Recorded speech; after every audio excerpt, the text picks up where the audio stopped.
começa hoje, oficialmente, às 6 horas e 48 minutos dessa noite, a estação mais quente do ano.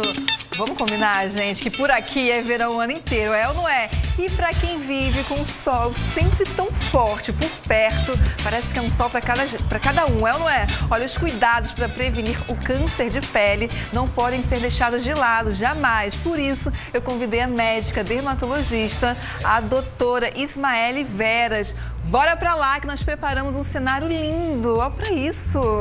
Todo no clima de verão. É tudo de verdade aqui, minha gente. Ó, tem drinks, tem coco, tem tudo que a gente precisa. E claro, a doutora trouxe, né, vários protetores solar, que é super importante, né?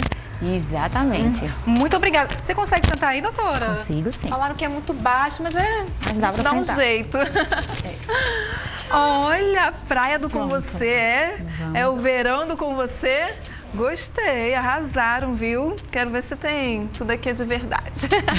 Doutora, a gente tem aquela sensação, né? Ah, o verão chegou, aí é o momento de se cuidar, mas na verdade tem que se cuidar o ano inteiro, né? Isso é, exatamente, né? Um erro as pessoas acharem que só no verão. O verão, ele demanda um maior cuidado.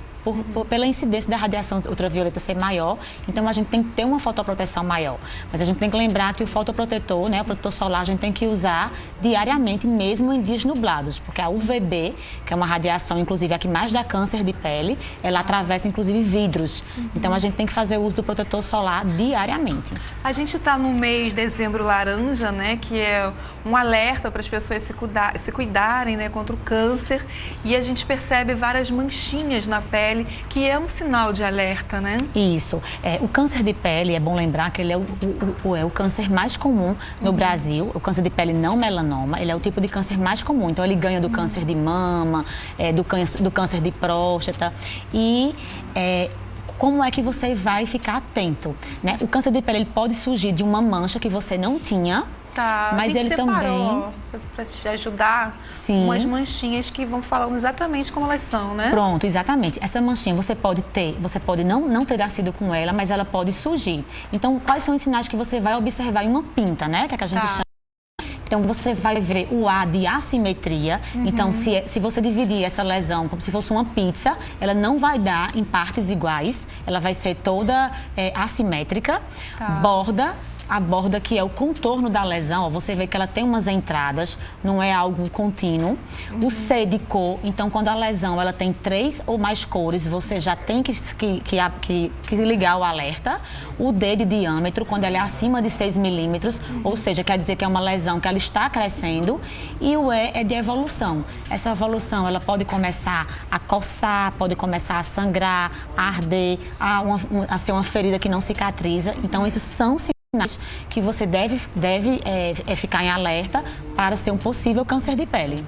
Muito bem. Então, viu um sinal na pele com essas informações aí, com irregular, com cor, né, com evolução, tem que ficar atento, tem que procurar logo um especialista, né, um dermatologista. Porque assim, o câncer de pele, a gente tem 3 tipos. A gente tem o carcinoma basocelular, que graças a Deus, né, felizmente ele é o mais comum, mas ele é um câncer de pele que ele não dá metástase. Então, a gente dá o diagnóstico precoce, remove a lesão, o paciente está curado.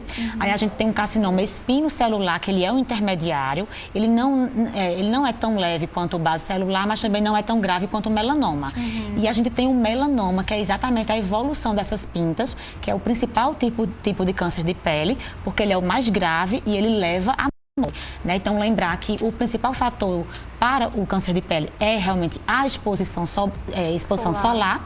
E lembrando do melanoma, que é o principal, né, o tipo mais grave de câncer de pele, tem uma história genética. Então, se você tem um familiar que já teve um diagnóstico de melanoma, você tem 50% mais chance de ter do que uma pessoa que não tem um familiar que tenha tido. Como passar o protetor solar? A senhora trouxe aqui alguns exemplos, né? Exatamente. Então, assim, o protetor solar é bom que a gente tenha um corporal e um facial. Porque o corporal, geralmente, ele é mais grudento na pele e é de propósito. É exatamente pra gente ter... Pra não sair, né? Pra ele ser mais resistente, assim, à água. Então, a gente tem corporal.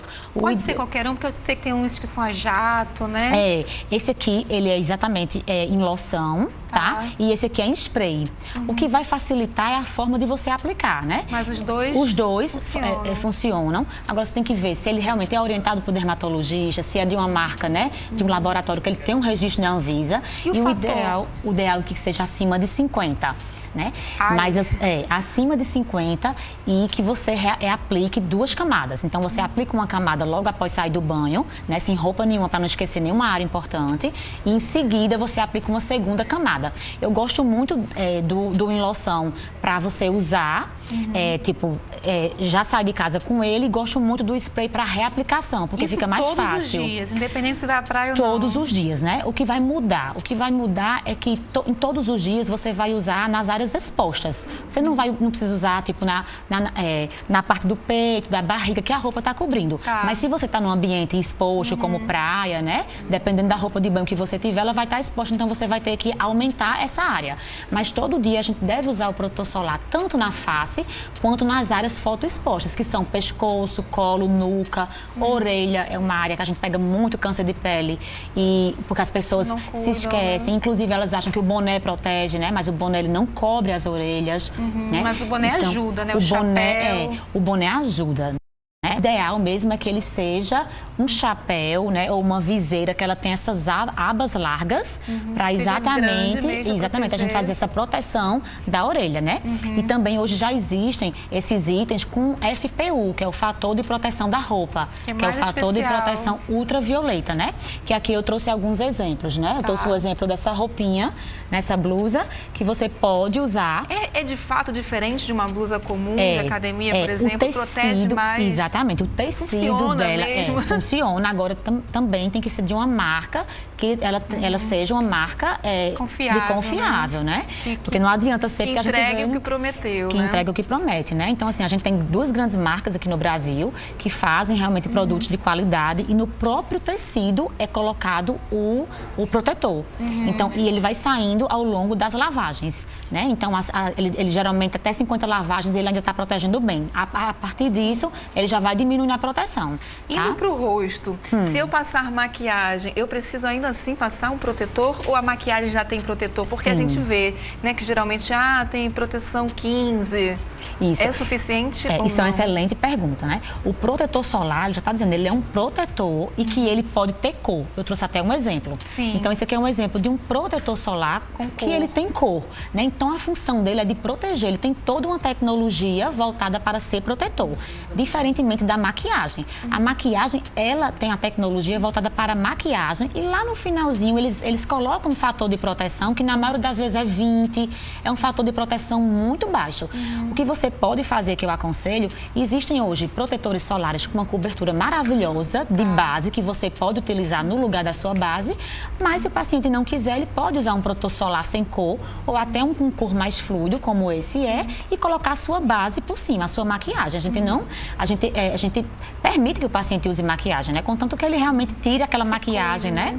E ele remova a maquiagem, não dormir de maquiagem. Então, voltando aqui, o exemplo, a gente tem um protetor solar em loção, que eu já falei, o spray para corporal.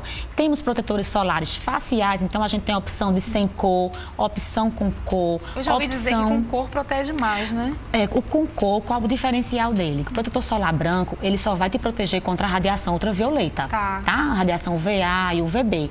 Enquanto que a com cor vai proteger contra a luz visível. Então, essa luz de lâmpada, né? Vocês passam um dia aqui em ambientes fechados, tem muita luz de lâmpada. O protetor solar, se ele for só branco, ele não vai oferecer essa proteção. Então, para pacientes que têm mancha, a luz visível, essas luzes de lâmpadas, elas mancham a pele e também já tem estudos que mostram que ela envelhece. Meu Deus. Ela ainda só não causa o câncer, ainda não tem um estudo que realmente confirme. Daqui, viu? Não é? Doutora, muito obrigada pela sua participação. Eu que agradeço. Pelo seu alerta, né? As pessoas, todo mundo se cuidando. Pessoas negras também devem usar protetor, viu? Não são só as pessoas clarinhas, não. Então, seu Instagram tá na tela. Se alguém tiver alguma dúvida, pode mandar para a doutora que ela responde tudinho, viu? Muito obrigada, doutora. Que venha o verão, que venha com tudo. Agora